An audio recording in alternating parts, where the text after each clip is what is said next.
Bank हा विषय ज्या पद्धतीने आपल्या जीवनातला अविभाज्य घटक आहे. कारण की आज आर्थिक उलाढालीसाठी किंवा आर्थिक निकषासाठी आणि आर्थिक परिस्थितीसाठी ज्या पद्धतीने आम्ही आज बँकेवर अवलंबून आहोत आणि पंतप्रधान मोदीजींनी याच बँकेला भारतीय अर्थव्यवस्थेचा मूळ केंद्रबिंदू बनवण्यासाठी ज्या पद्धतीने जनधन अकाउंट योजना राबवून सर्वसामान्य माणसाला या बँकेशी जोडलं आणि या बँकेला जोडल्यामुळे आज ज्या पद्धतीने भारतीय अर्थव्यवस्थेमध्ये युपीआय पेमेंट किंवा ई बँकिंग पेमेंट ज्या पद्धतीनं प्रचलित झाले आणि सर्वात जास्त या जगात सगळ्यात मोठ्या प्रमाणात जर युपीआय पेमेंट करणारा जर कोणता देश असेल तो भारत आहे. आणि याचं कारण काय की मोदीजींनी ज्या पद्धतीने जनधन अकाउंटच्या माध्यमातून सर्वसामान्य माणसाला या बँकिंग क्षेत्राच्या स्त्रोतमध्ये आणलं आणि या बँकिंग क्षेत्रामध्ये आज ज्या पद्धतीची कमालीची जी उलाढाल सुरू झाली, तसं बघितलं तर आधीपासूनच बँकिंग व्यवस्था ही भारतीय अर्थव्यवस्थेचा प्रमुख घटक म्हणून पाहिलं जातं. कारण की प्रत्येक गोष्ट ती पगारदारांचा पगार असो, व्यापाऱ्यांची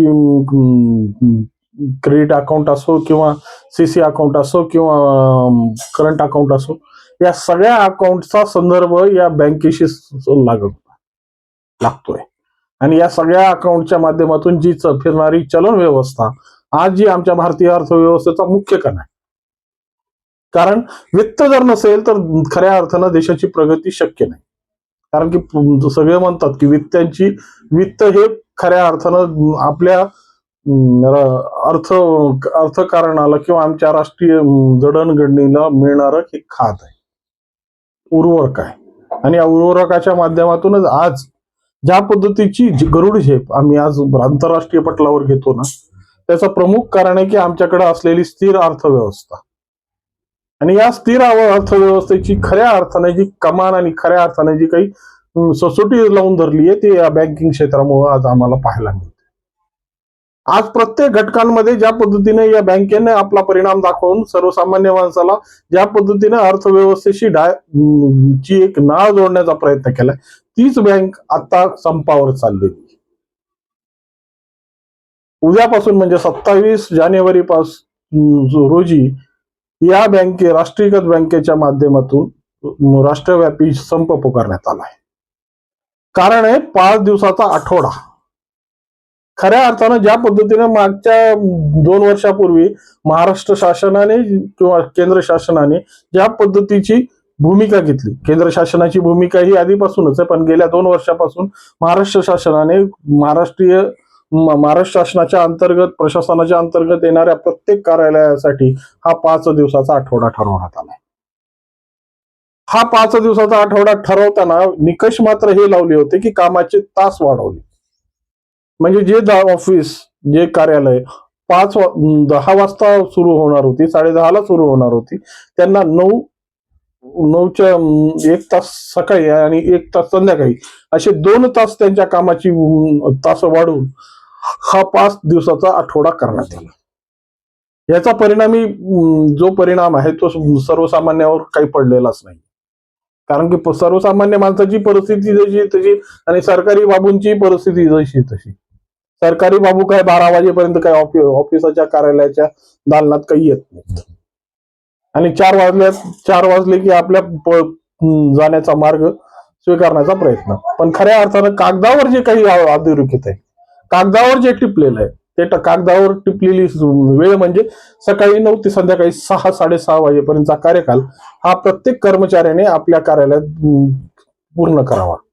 पण तशा पद्धतीची इम्प्लिमेंट आपल्याकडे काही होत नाही. कारण की मोरकेच गायब असतात, दौऱ्यावर असतात, कुठं एखाद्या विशेष मीटिंगसाठी गेलेले असतात आणि हे मीटिंगला जाणारे मुख्य जे सूत्रधार असतात ते नसले की ऑफिस मधली जाणादान उडते. पण त्या धर्तीवर आता बँकेनेही या 5 दिवसाच्या आठवड्याची मागणी केली. वास्तविक स्वरूपात ज्या पद्धतीने बँकेने या 5 दिवसाच्या आठवड्याची मागणी केली त्या पद्धतीने जर पाहिलं तर वास्तविक स्वरूपात ही व्यवस्था दैनंदिन जीवनात जोडणारी व्यवस्था आहे.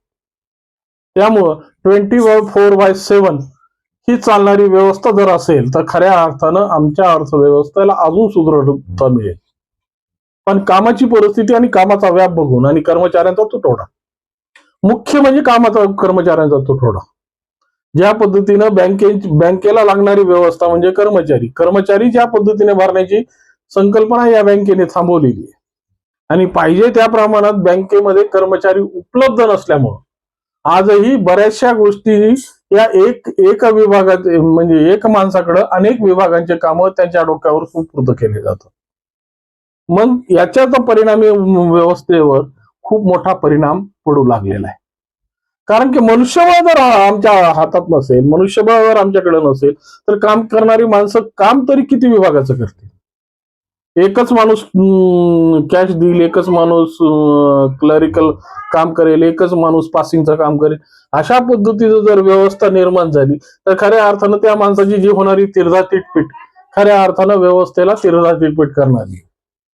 त्यामुळं सामाजिक परिप्रेक्षामध्ये ज्या पद्धतीनं 24/7 ही प्रणाली चालणारी ही व्यवस्था खऱ्या अर्थानं आज ज्या पद्धतीचं 5 दिवसाचा आठवडा करण्याची मागणी करत आहे ती खरी या अर्थीय संकल्पनामध्ये किंवा आर्थिक उलाढालींमध्ये एक फार मोठं गतिरोधक निर्माण करणार आहे. बँकेची जर खऱ्या अर्थानं माणसाच्या जीवनात जर आज परिस्थिती बघितली तर आज पूर्णपणे भारतीय अर्थव्यवस्था म्हणजे सर्व सामाजिक घटक या बँकेवर आधारित आहेत. कारण की ज्या पद्धतीने आज युपीआय पेमेंटचं जे प्रचलन सामाजिक क्षेत्रामध्ये वाढलंय आणि या सामाजिक क्षेत्रामध्ये वाढलेल्या प्रचलनामुळं ज्या पद्धतीने बँकिंगची आकडेवारी भलेही त्या संदर्भात तुमच्याकडे सॉफ्टवेअर असतील, तुमच्याकडे विविध टेक्नॉलॉजी असतील आणि या टेक्नॉलॉजी माध्यमातून तुम्ही या सगळ्या ग्राहकांना सेवा पुरवण्याचं काम करत असतात किंवा आज ज्या पद्धतीने कर्ज खाते आणि जे ऑटो डेबिट योजना तुम्ही जी अवलंबली म्हणजे रात्रीच्या 12 वाजता तुमच्या खात्यातले पैसे तुमच्या कर्ज खात्यात जमा होतात. कदाचित 12 वाजता तुमच्या जर खात्यात तेवढे पैसे नसतील तर त्याला ड्यू पडला जातो. अशा पद्धतीची प्रणाल्या बँकेत ज्या पद्धतीने रूढ होऊ लागल्यात आणि या रूढ झालेल्या बँकेच्या प्रणाल्यांमुळे ज्या पद्धतीनं सर्वसामान्य ग्राहक कस्टमर ची जी भूमिका आहे तीही या बँकेशी जास्त वाढू लागली.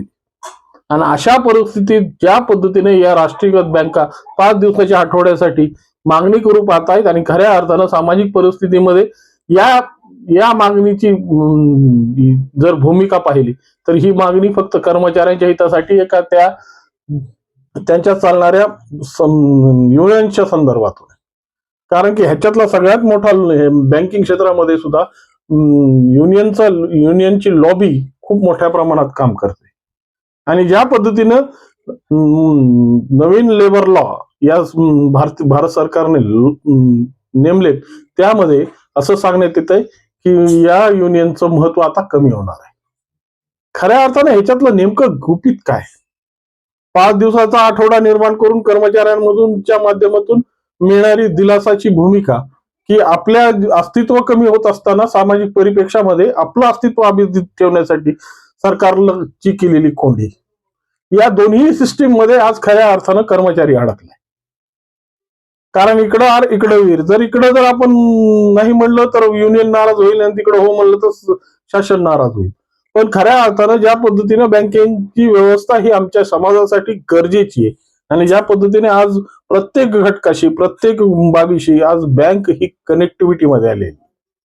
या कनेक्टिव्हिटीमुळे आज ज्या पद्धतीची परिस्थिती ही दिवसेंदिवस प्रभावी होत चाललेली आहे, शीघ्र होत चाललेली आहे आणि यामुळं सामाजिक परिस्थितीमध्ये बँक हा एक महत्वाचा घटक म्हणून पुढे आला आहे.